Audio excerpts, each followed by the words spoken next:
Hey guys, Dr. Ben here, FA Well Centers. Excited to talk to you. New year, new life coming on. You've got all this potential inside of you to be as healthy as possible. But what do you do if you are not healthy? What do you do when you get sick? What do you do when that virus is coming at you and you've got to figure out what you can do differently and how you can fight this off? Well, watch now, and I'm going to give you some hacks. We call these biohacks, we call these tricks, we call whatever it is, little things that you can do to really build up that immune system quickly and to knock down a virus, bacteria, cold, flu, COVID, whatever it is, very, very quickly. So welcome. Hope you guys are doing great. Pop down below where you guys are watching from.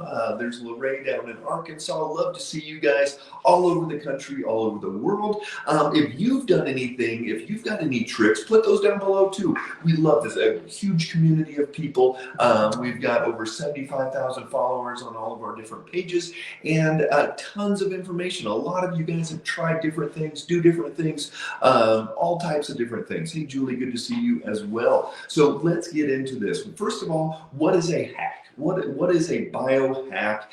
These are things, it's kind of this new term that's out there for a lot of people that are in the health space, and they talk about they do this hack to get their testosterone up or to get more energy or to get better sleep or all these things. Well, there's hacks for your immune system as well, and that's what we're going to be getting into today is these hacks that are going to allow you to fight something off very quickly. And that's the most important thing that you can do is early stage treatment is absolutely crucial. That's one of the biggest issues that we've had over the last 2 years is that people wait. Their doctors say, well, just wait, don't come in, don't do anything, stay hydrated, get your rest.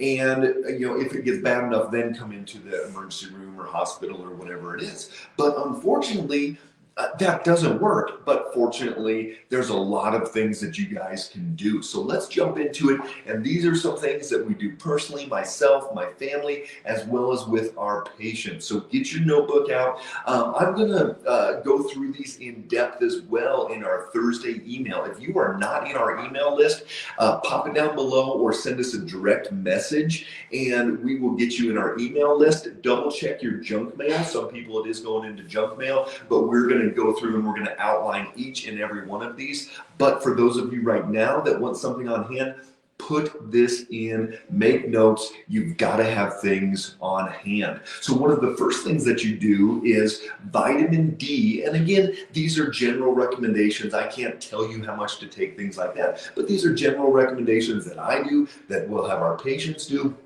Hey, Andrea, good to see you. Is going to be take 50,000 IU of vitamin D per day for 3 days. And so this is a huge boost of vitamin D. You only want to do this like once a quarter or so, once every 6 months. Some people get into that habit. Ooh, I feel sick again. And you do it next week and the next week and the next week. That's way too much. You want to do this maybe every quarter, if not every 4 or 5 months. So you want to boost that vitamin D. Vitamin D is huge for immune system function. We know that people that have optimal vitamin D levels have a lot less likelihood of getting into COVID, less likely of going to the hospital, the ICU, less likely of dying. So vitamin D is a huge, huge part of this.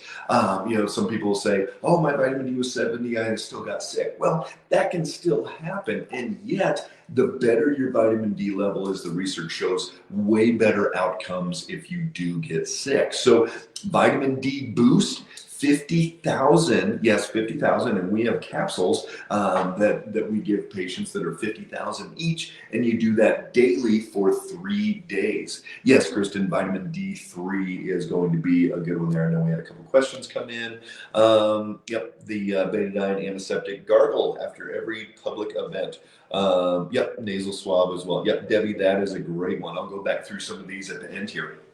So vitamin D boost, have that on hand. If you've got a 5,000, 10,000, whatever it is, you just up it until you get to that 50,000, and you do that for only 3 days and then go back to your regular amount of vitamin D. So this one, it's a little bit more complicated. Get your notebook out, write this down. This is an old naturopathic trick from like 100 years ago, and it's a bath that's actually going to be designed to jumpstart that immune system to almost create a fever state in the body. And so let me know if anybody has done this one. Hey, Alyssa, there in Nebraska. Good to see you, Sherry. We'll get that, get you in our email newsletter as well. So here we go with the bath. The bath is going to be a great way to stimulate this immune response in the body, stimulate this fever state. So here's what you do. First thing, you get some cotton, like sweat socks, gym socks, wet those, wring them out, put them in the freezer, at least for a couple hours, let them get hard and cold, and then you fill up the bathtub as hot as you can handle it, and you put some cayenne pepper in there. Cayenne pepper, it can burn where the sun don't shine, so you can always add more. It's harder to take it out. So if you don't feel like a little tingling in your skin, put more cayenne pepper in, and that's going to help drive this heat state in the body. So sit in there as long as you can. Don't let the water get cold, and you start getting cold, but just wait until you're like, holy cow, I don't think I can handle this anymore. So you get into that heat fever type state, and then you get your sweat socks that are frozen, and you kind of uncrisp them a little bit, put those on, and you put wool socks over those. And then from there, you're going to put, hey Susan, good to see you. And then you're going to put the wool socks on, and then you put at least 1 or 2 layers of pajamas, sweatpants, anything like that. You put that on, and then you go to bed. Put some blankets over you, and just put your hood on, and just go into that little coma state, basically, and you're going to create this fever state. So your body thinks, holy cow, my feet are really cold, I better vasodilate, get more blood flow, get more heat going in my body, and you're going to create this fever state. You'll wake up in the next few hours, 2, 3, 4, 5 hours, and you'll wake up kind of sweating. Maybe even put a towel down before you go to bed, and you'll take it off, put on new clothes, and most likely that if you do have a fever, your fever's going to break, and you're going to really rev this state up to be able to burn off anything that's going on in there. So that bath, really great hack to get that immune system jump started. Another thing on that same lines, and we're going to have a great company on here in the next week or so, where I'm going to interview them about how to use thermal support for your immune system and anything else that is beneficial for Therasage, great company that makes a sauna, and it's the kind where the head sticks out. And this is what we do all the time. If I ever feel achy end of the day, like my back's kind of that flu virus kind of achy, first thing I do is jump in that sauna. I've got the kind where the head sticks out, get it up to 140 degrees, sitting there for 30 minutes, boom, it's gonna help kick off a lot of that as well. And put a slice of onion in your sock while you sleep. There you go, Deborah. Never tried that one. If you have, good for you. So the heat therapy, really beneficial. Another one that's been shown to have great value is to nebulize food grade hydrogen peroxide. Let me know if anybody has done this one. So you put that the nebulizer on, and in that you have food grade hydrogen peroxide. I can't talk specifics about the percentages on here. If you do a quick Google search of just food grade peroxide nebulizer ratio, it'll be on there. But I can't get into those details, but you guys can find it very easily. But nebulizing that food grade hydrogen peroxide is a huge part of it. There's doctors around the country that have used that early on in viral infections and had great results. So look for that one. As far as supplements go, NAC, quercetin, vitamin C, and zinc. Great to boost those up really quickly if you feel like you're coming down with something or everybody around you is coming down with something. Those are the 4 kind of kingpins that you want to boost up, besides that vitamin D, obviously, through there. And then the last one is going to be, grandma or mom, they used to make you have chicken soup or chicken noodle soup or any of those things. Well, it wasn't the noodles and it wasn't the chicken. It was actually the bone broth in there. So really crank up on bone broth. If you're feeling sick, run down, go ahead. If you have some on hand, that you've made recently, drink that. If you've got some bones, you can make some stock quickly. If not, you can use powder, you can use pre-made liquid, any of those things, but at least 3 times a day, do a cup of bone broth. Going to be huge for the immune system as well. Hey, Thomas, currently sick and doing a lot of this, and Fred Son, vitamin D, quercetin, and more supplements. Great. You're going to get through this, Tom. So how about this? What not to do? We know these are things to do, but what do you want to not do when your immune system is depleted, when you're feeling run down? How long should we take these if we aren't sick? It's good to cycle quercetin and zinc off and on. You don't need to take that on a regular basis every day, but you can rotate that through. So here's what you don't want to do. One, you don't want your blood sugar to spike up and crash down. So you want to keep the sugars, the carbs, the refined grains, anything like that totally out of the diet, because that will drive that blood sugar up. That will decrease that immune system. We know that every time you get a blood sugar spike, 4 to 8 hours, you can have a decreased immune response in your body. So we've got to keep that immune system as steady as possible by keeping that blood sugar right where we want it to be, that 85 to 110 all day long. Sleep is a huge one. Do not be pulling all-nighters. Do not be pushing it. Don't be staying up binge watching Netflix, anything like that. If you feel like you're coming down with something, go to sleep, go to bed, 7, 8, 9 o'clock, whatever it is, go to bed. Just put things off that need to be put off. Otherwise, if you don't, there's a good chance that it's going to push you longer into this state. Don't stress if you've got projects, if you've got finals, whatever it is, you got to do what you got to do, but you've got to put some things to the back burner, take that stress level down. That major stress issue is going to cause some big strife with your immune system and not allow it to function as well as it can. Here's one: exercise. Some people, they're over-exercise. So if I feel like I'm coming down with something, I'll actually tone my exercise down for a little bit, versus some people, they're like, no, I gotta just keep pushing all the time. Other people, they totally sit down and don't do anything. You've got to do somewhere in between. So you've got to be pushing it a little bit, get out on that treadmill, stationary bike, rowing machine, whatever it is, get some movement, get that body going.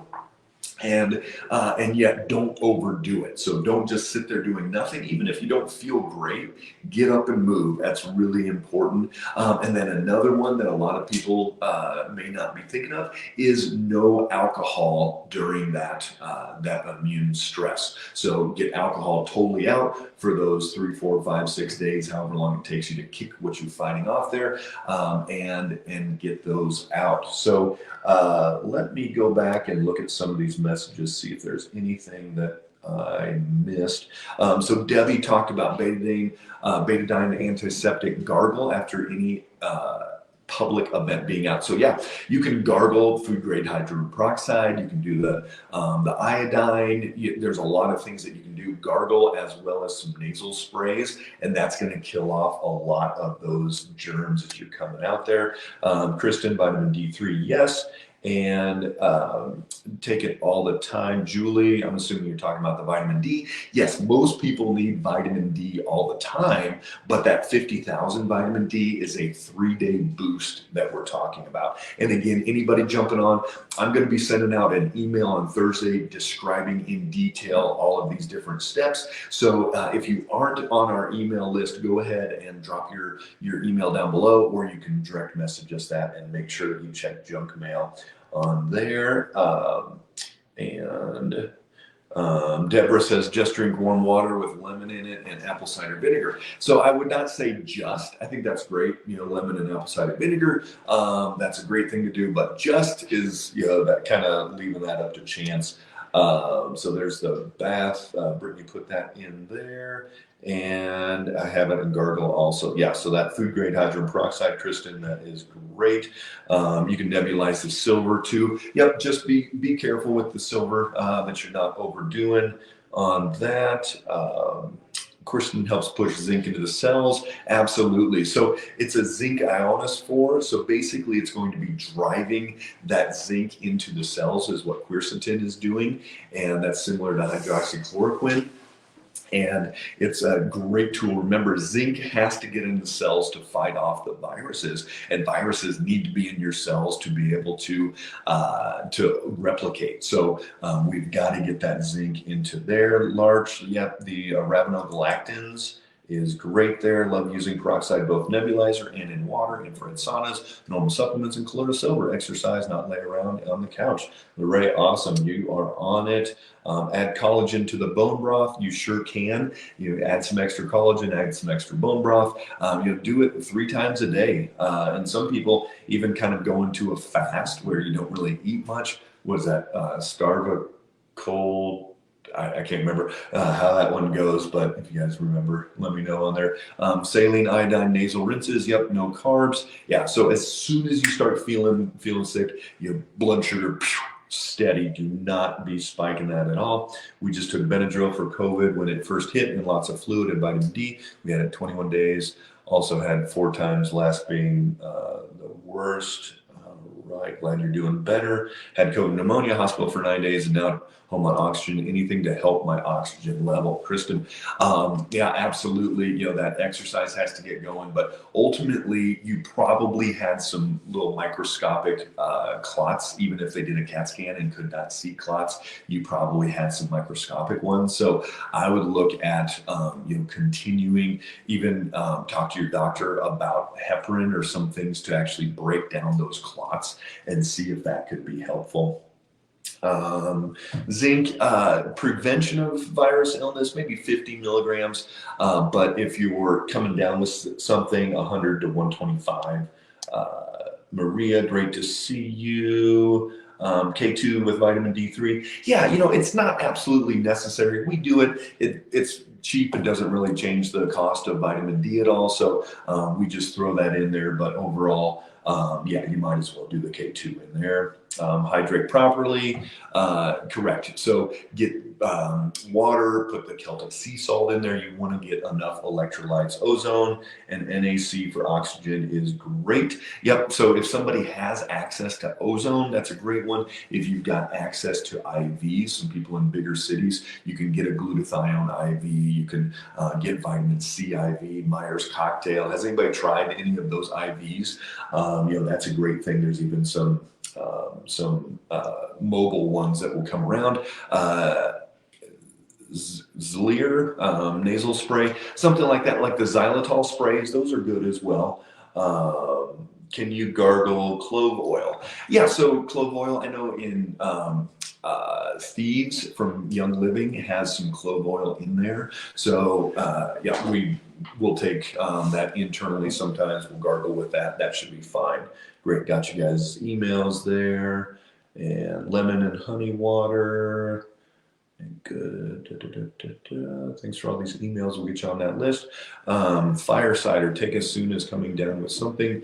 Great immune booster. How much zinc? I said that earlier, 50. And then is there a pediatric dosage for quercetin?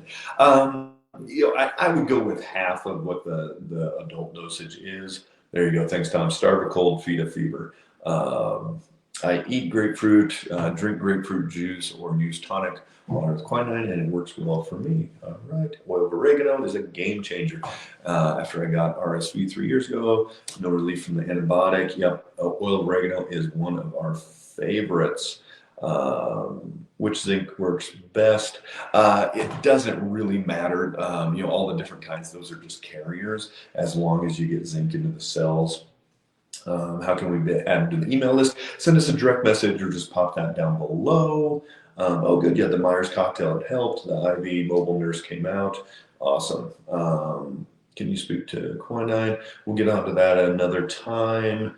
And some more emails on there. Awesome. Okay, I got to jump, guys. So those are some tricks. Those are some hacks that you can do right now. Keep these things on hand. Keep it in mind that if you start feeling you've got to be prepared right away, as opposed to waiting until something comes up and then you're like, oh my gosh, what do we do? Just like retirement, just like anything else, you've got to be prepared. So if you've got any questions at all, let me know. But otherwise, if you're watching this later, still pop those emails down below and we will get you on our list. Everybody, make it a great day and stay strong.